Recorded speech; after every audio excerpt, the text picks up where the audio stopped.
ዛሬ የምናወራው ስለ አንድ ሰው ነው።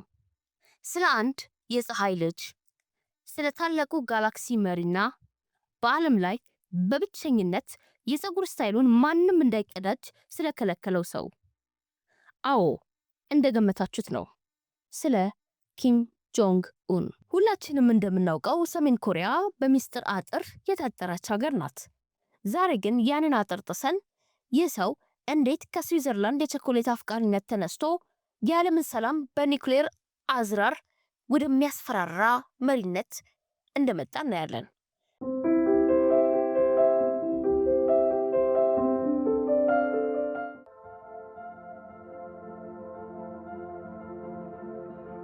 ኪም በ3 ዓመቱ መኪና መንዳት ጀምሯል። በ9 ዓመቱ ደግሞ የጀልባ ውድድር አሸንፏል። እኛ በ9 ዓመታችን አፈር ስንበላ እሱ ግን ካፕቴን ነበር ማለት ነው። እኖታ ግን ኪም ያደገው እጅግ ተለይቶና በቅንጦት ነው። የሚገርመው ግን ትምህርቱን ራሱ የተከታተለው በስዊዘርላንድ ውስጥ ፓክ ኡን በሚል የውሸት ስም ነው። እዚያ ያለ ማንም የሰሜን ኮሪያ መሪ ልጅ መሆኑን አያውቅም ነበረ። ጓደኞቹ የሚያውቁት ቅርጫት ኳስ የሚወድ ናይክ ጫማ የሚያዘወትረውና ቸኮሌት በብዛት የሚበላ የዲፕሎማት ልጅ አድርገው ነው። ኪም ጆንግ ኡን ለቅርጫት ኳስ ያለው ፍቅር ወደር የለውም። አባቱ ኪም ጆንግ ኢል የፖለቲካ መጽሐፍ አንብብ ሲሉት እሱ ግን የቺካጎ ቡልስን ጨዋታ እያየ ያድራል።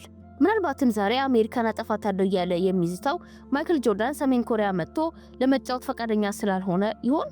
ማን ያውቃል? የኪም ቤተሰብ ታሪክ ልክ እንደ ጌም ኦፍ ትሮንስ ተከታታይ ድራማ ነው። ኪም ጆንግ ኡን ታላቅ ወንድም ነበረው፣ ኪም ጆንግ ናም። እሱ ነበር ወራሽ መሆን የነበረበት። ነገር ግን ታላቅ ወንድሙ አንድ ወንጀል ፈጸመ። ወንጀሉ ምን መሰላችሁ? በውሸት ፓስፖርት ጃፓን ውስጥ የሚገኘው ዲዝኒላንድ ለመጎብኘት ሲሞክር ተያዘ። አባቱ ኪም ጆንግ ኢል የኛ ወራሽ እንዴት የጠላት ሀገር መዝናኛ ይሄዳል ብለው ከስልጣን ተራ አባረሩት። እናም ትንሹና ጉልበተኛው ኪም ጆንግ ኡን የቤተሰቡ ተመራጭ ሆነ። ነገር ግን ስልጣን ላይ እንደወጣ ኪም የዋህ የቅርጫት ኳስ ተጫዋች አለመሆኑን ለዓለም አሳየ። መጀመሪያ የገደለው ማንን ይመስላችኋል? የገዛ አጎቱን። ኪም ጆንግ ኡን ስልጣን ላይ ሲወጣ ገና የሃያዎቹ መጨረሻ ላይ ነበረ። ዓለም ሁሉ ይህ ወጣት ቸኮሌትና ቅርጫት ኳስ የሚወድ ልጅ ምን ሊያደርግ ይችላል ብሎ ሲጠብቅ፣ እሱ ግን አምባገነንነት 101 የሚለውን ኮርስ በከፍተኛ ውጤት እንዳጠናቀቀ አሳየን። ኪም ስልጣኑን ለማጽናት መጀመሪያ ያደረገው ነገር የቤተሰብ ዛፉን መከርከም ነበረ። ዣንግ ሶንግ ቴክ የሚባሉ እጅግ ተደማጭ አጎት ነበሩት። ኪም ግን ይህ ሰውዬ ከኔ በላይ ሊታወቅ ነው የሚል ስጋት ገባው። ታዲያ ምን አደረገ? አጎቱን በሀገር ክደት ከሰሰና በወታደራዊ ፍርድ ቤት አስፈርዶ ረሸናቸው። አንዳንድ ወሬዎች እንደሚሉት ከሆነ በአውሮፕላን መቃወሚያ መሳሪያ ወይንም አንታይ ኤርክራፍት ገን ነው ያስረሸናቸው። ለምን? ምክንያቱም ጠራት ጥይት ለኪም ስታይል ስላልነበረው ነው። ከዚህ በኋላ በማህበረሰብ ውስጥ ጭብጨባ ሲጀምሩ መጀመሪያ ቆመ ኪምን አታስቆጣ የሚል ያልተጻፈ ህግ ጸደቀ። ያስታውሱ፣ ቅድም ስለ ዲዝኒላንድ ለመሄድ ሞክሮ የነበረው ታላቅ ወንድሙ ኪም ጆንግ ናም እሱ በስደት ማሌዥያ ውስጥ ይሮን ነበረ። ነገር ግን ለኪም ጆንግ ኡን ወንድም ቢሆንም ተቀናቃኝ ነው የሚል ስጋት አልጠፋም። እንደ አውሮፓውያን አቆጣጠር በ2017 ማሌዥያ አየር ማረፊያ ውስጥ ሁለት ሴቶች ወደ ኪም ጆንግ ናም ቀርበው ፊቱ ላይ የሆነ ነገር ቀቡት። እሱም የሆነ ነገር ቀቡኝ ብሎ እርዳታ ሲጠይቅ በደቂቃዎች ውስጥ ከዚህ ዓለም በሞት ተለየ። ሴቶቹ ግን ምን አሉ መሰላችሁ? ለዩቲዩብ ፕራንክ እየሰራን መስሎን ነው አሉ። እንግዲህ ያስቡት፣ በዓለም ላይ ገዳይ የሆነውን ቪኤክስ ነርቭ ኤጀንት የተባለ መርዝ ለፕራንክ ተብሎ ሲቀባ ኪም ጆንግ ኡን በዚህ ድርጊት እጁ እንደሌለበት ቢገልጽም ዓለም ግን ይህማ የእሱ ስታይል ነው በማለት ፈገግ ብሏል። ለኪም ጆንግ ኡን የኮሪያ ጦርነት አላለቀም። ሁሌም ህዝብን አሜሪካ ልትወረን ነው፣ ደቡብ ኮሪያዎች ሰላዮች ናቸው እያለ ያስፈራራል። ለዚህ ደግሞ የራሱን የሆነ ታሪካዊ ትረካ አለው።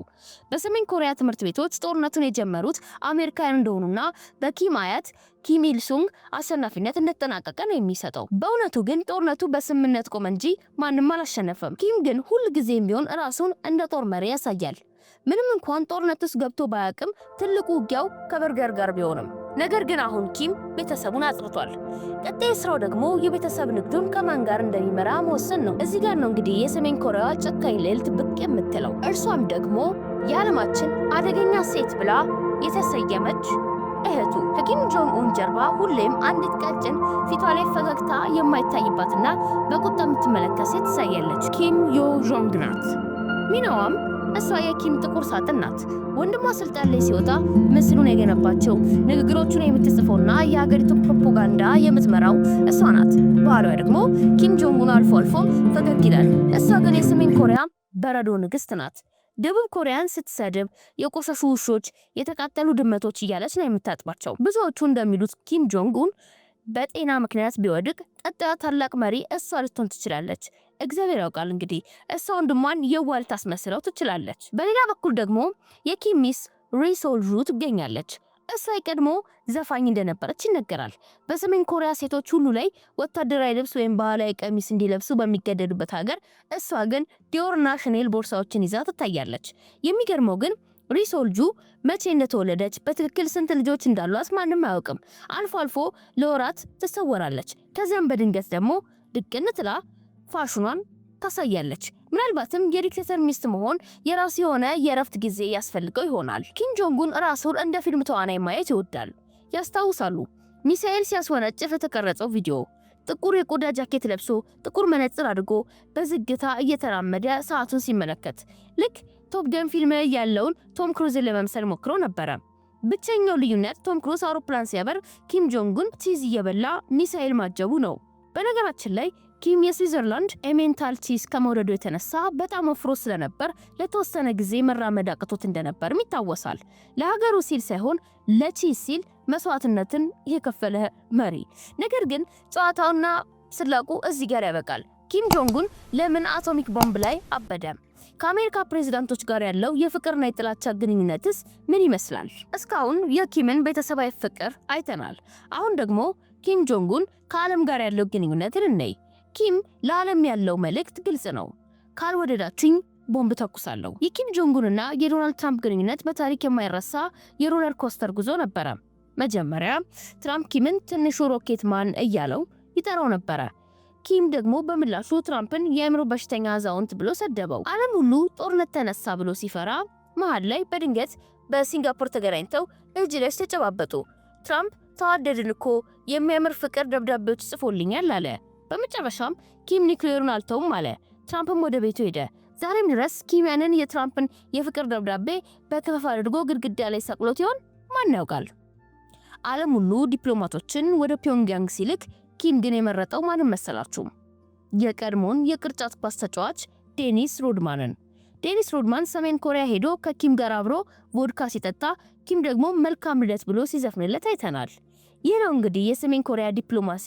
ዓለም ስለ ዩራኒየም ማበልጸጊያ ሳውራ ኪም ስለ ባለ 3 ነጥብ መረብ ኳስ ማውራት ይመርጣል። ብዙ ሰው የሚጠይቀው ነገር የሀገሪቱ ሕዝብ እየተራበ ኪም እንዴት እንደዚህ ሊወፍር ቻለ የሚል ነው። ኪም ጆንግ ኡን ለራሱ የግል የምግብ ባለሙያዎች አሉት።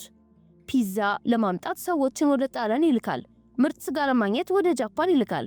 ህዝቡ ግን የእንስሳ መኖ ብሉ ተብሎ ፕሮፓጋንዳ ይሰራበታል። ኪም ግን ራሱን የህዝብ አባት አድርጎ ነው የሚቆጥረው።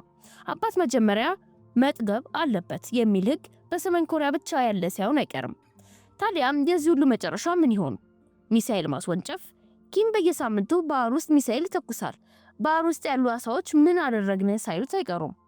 የመጨረሻው የወራሽ ጥያቄ። በቅርቡ ኪም ጁኤ የምትባለው ትንሿ ልጁን በተለያዩ ወታደራዊ ስፍራዎች ይዟት መታየት ጀምሯል። ዓለም አራተኛዋ የኪም ስርወ መንግስት ወራሽ መጣች እያለ አጨብጭቦ እየጠበቃት ነው። ኪም ጆንግ ኡን ከጨዋታ ከቀልድም ደግሞ ባለፈ ለአንዳንድ ነገራት አስጊ የሆነ ሚሳኤል የታጠቀ ወጣት። ኪም ጆንግ ኡን የአንደኛው ክፍለ ዘመን ትልቁ እንቆቅልሽ ነው። ግማሽ አምባገነን፣ ግማሽ የሆሊውድ ተዋናይ፣ ግማሽ የቅርጫት ኳስ አፍቃሪ። የእሱ ታሪክ የሚያስተምረን ነገር ቢኖር ስልጣን፣ ኒውክሌርና የፀጉር ስታይል ካለ ዓለምን በሙሉ በእጆች ስር ማስገባት ትችል ይሆናል። ስለተከታተላችሁኝ አመሰግናለሁ።